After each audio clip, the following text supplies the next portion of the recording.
today pala is nag cross country skate tayo. Kasama natin yung classmate natin dalawa.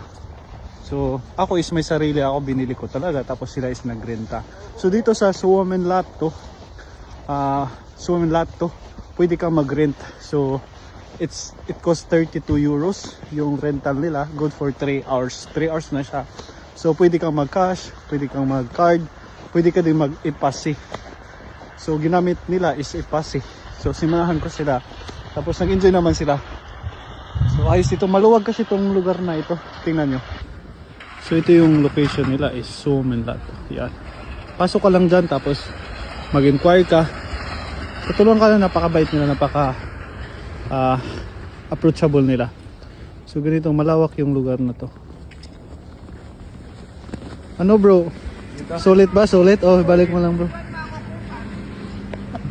Magpa-video daw yung kasa. Oh, di ba? Ang galing na niya. Diba first day ko pa lang yan. Oh. Uy, ba't ka didiritso? Patay ka dyan. Dumiritso nga. Ano?